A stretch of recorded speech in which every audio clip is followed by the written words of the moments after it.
I'm back. We're going to talk this second part of our module about immigration and urbanization, or the growth of the cities.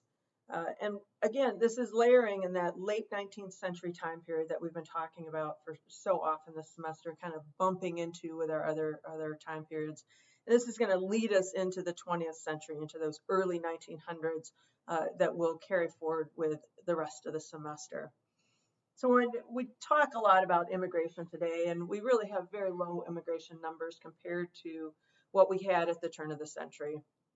In the 1800s of the United States, you have a steady increase in immigration.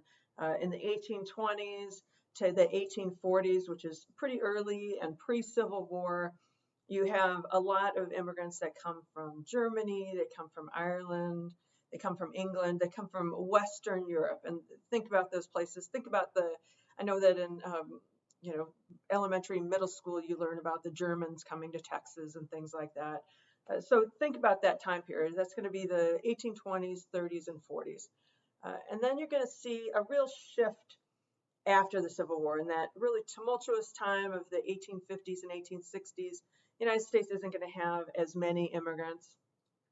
The United States was a hot mess in that time period, and there was always immigration, but not in the scale that we will see later. You do have a lot of immigrants coming to the American West for the mining and things like that, immigrants that are going to be helping with the railroad, but a lot of those are going to be Chinese immigrants and even Australian immigrants coming to the West, and then a lot of those Irish immigrants that had already been coming are going to come from Europe. So after the Civil War, starting in the 1870s and 1880s, you see what came to be called new immigrants. And we put that in quotation marks.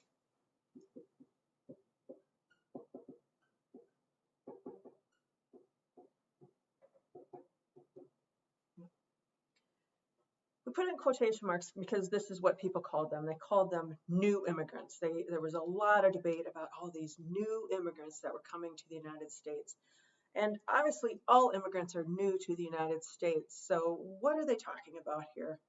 Well, really what they're talking about is new from whence they came, right? Where are they coming from?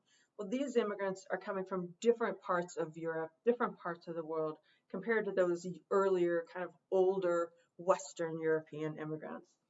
So after the Civil War, you're going to see a lot of immigrants coming to the United States from Italy, from Eastern Europe. You're going to have a lot of Slavs, a lot of Poles, a lot of Russians that are going to be coming to the United States.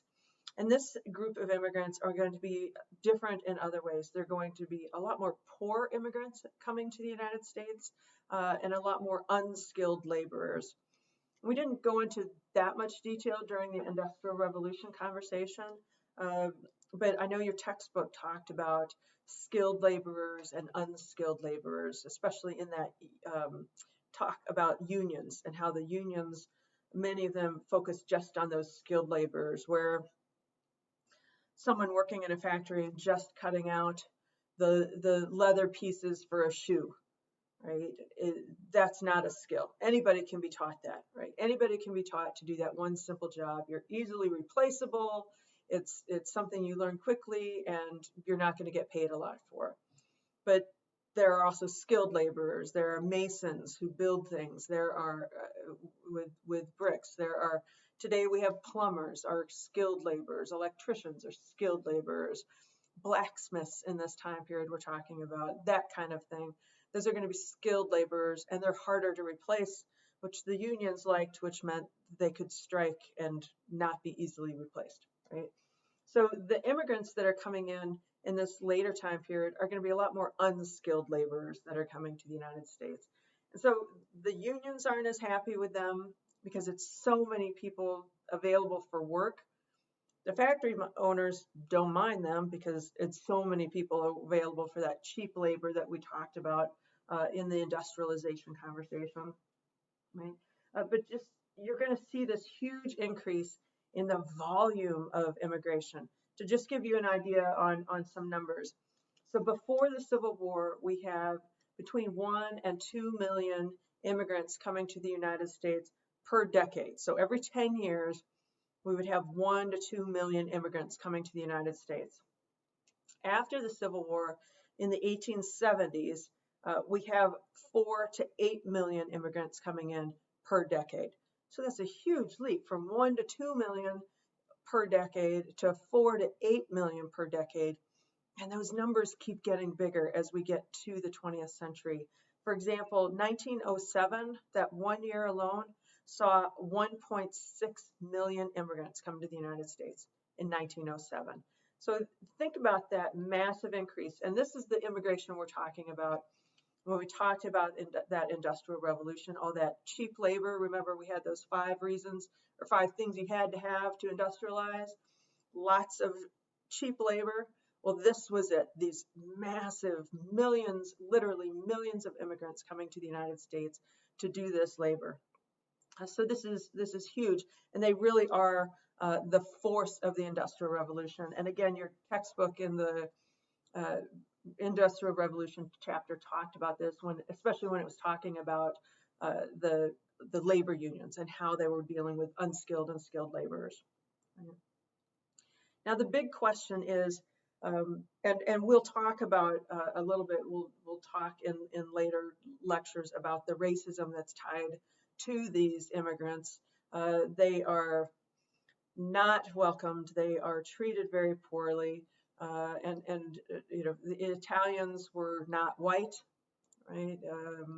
And so we're limited in their abilities. Italians aren't going to be determined to be white until Franklin Roosevelt needs their vote, honestly, in the late 1930s, and declares they're white, and we need Columbus Day, even though Columbus wasn't Italian. But so the big question for us today is, where are all these immigrants going to live? So we've got millions of immigrants. Right?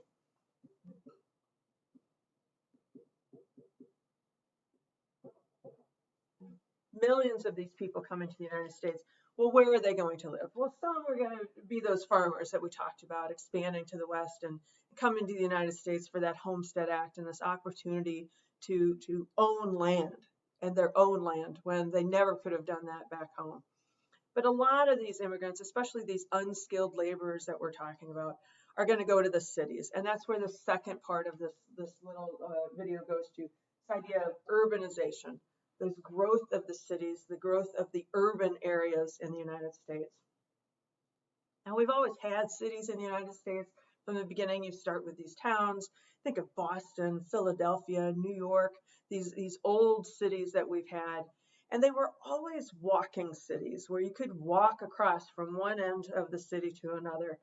Because the average city, before this urbanization wave occurs, the average city size was about 2 miles across. So you could walk everywhere you needed to go. When they got a little bit bigger, you could take your horse or your carriage, right? These old cities were very, very integrated, kind of a goulash idea of you know, rich and poor, people who had been living here a long time to new immigrants, all living right next to each other, all mixed in. You know, there was no segregated housing. There was no, the rich people live over here, the poor people live over here. Everybody kind of lived all mixed in together, because that's just how the cities grew up. When you get these new cities, you get these immigrants that are going to make up, you know, 10 to 20% of the rural population, and the immigrants are all moving into the cities, right? So the rural population is going to decrease. Southern blacks are going to move into the cities as well, as they move out of the South, out of the agricultural arena. They didn't want to be sharecroppers. They're going to move to the city and find a job in the factory. So they all move to the cities. You have these huge increases. And in these new cities, you have a lot of these immigrants that are going to live nearby, right? They're going to live next to one another and into these little immigrant communities. So if you think of big cities like Chicago or New York today, and you've got Little Italy, you've got Chinatown, you've got Little Ukraine, you've got all these communities of these tight-knit immigrant groups. And the biggest reason that these happen, one, there's discrimination against you if you don't speak English and things like that. But if you come to a country and you don't speak the language or you're new, you're going to go where people are that speak your language, that practice your religion, that have the grocery store or market that sells the spices you need for your food, and people who maybe are from your village back home or something like that, people who are familiar and might help you find a job and help you find a community. So it makes a lot of sense if you've got somebody, if you were going to immigrate to a country, wouldn't you go where people were that could help you and help you survive and help you find your way? So that's how this happens, is you've got millions of these people are coming to the cities, and so they're developing these communities out of survival and a drive to succeed. So it's going to change the cities. The cities are going to grow a great deal, and they're also going to need new transportation as they get bigger, and technology changes. And that's one of the themes I want you to think about throughout our semester, is how the increasing or changing technology makes a lot of these things possible. So think about, it's in this time period, the late 1800s, that you're going to have trolley cars, you're going to have electric streetcars, you're going to have subways. New York gets its subway in the 1880s, the L, or the elevated train, in Chicago around the same time period. So these powered ways to move across these much bigger cities. This also means that you can live apart from your work. You can live apart from your community. So by 1900, where 40 years earlier the average size of these cities was about 2 miles across, by 1900 the size is about 20 miles across. You can't walk across that in a day.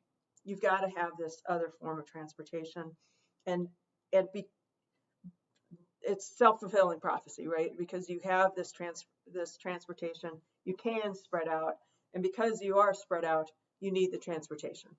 I hope that makes sense. Right?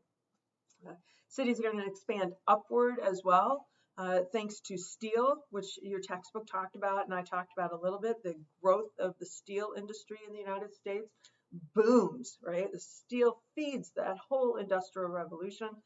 But steel, along with electricity, means you can build up. It means you can have electric lights in these tall buildings. It means you can start to build skyscrapers. Chicago is one of the first cities that starts to build these skyscrapers starting after the 1870s. Louis Sullivan is the big architect that helps build a lot of these initial skyscrapers. And they get to do it in part, it's an old city, but so much of it burned. If you go back to that Chicago fire in 1871, this idea of a huge section of the waterfront, the prominent part of the city, burned to the ground. It was a raging fire. It was quite tragic, but that meant they could clear it all away and use this new technology of the electricity, of the steel, and build these tall buildings that we still see in Chicago today. Right? The Empire State Building by 1921 is being used. So cities are growing. They're also going to be segregating, moving into these different sections, these different parts where the wealthy are going to live over here. The different ethnicities are going to live in different places. And before I close on this topic, I want to point out some numbers for you, because I think it's somewhat stunning and unexpected. This idea of the cities in 1890, and we know this because of the census. And if you haven't filled out your census, please go fill out your census. The time is short, and it's incredibly important that you do it for our modern times and for historians in the future. But in 1890, and we know this from the 1890 census, a number of cities, Chicago, New York, Milwaukee, and Detroit, had high percentages of first generation, either immigrants or first generation Americans, meaning immigrants or the children of immigrants. Chicago, 87% immigrant or first generation Americans. New York, 80% immigrant or first generation. Milwaukee and Detroit were both 84% immigrant or first generation. So think about this, these major cities, almost everybody, the vast majority are immigrants or the children of immigrants. Think about how different that must have made those cities, and how that's the generation just 100 years ago is really what we're talking about, 130 years ago, where those cities were entirely made up of immigrants from around the world, from all different communities. Um, Now, the conditions in these cities were bad. Many of these immigrants that came in, and 84% of these cities, many of these were poor and didn't have access to resources. They're working in these factories. And we'll talk about that more and those conditions of those cities when we get to our progressive conversation in the next module. But I wanted you to think about that scale of the cities and the size of the growth that we're talking about this time period. Okay. All right.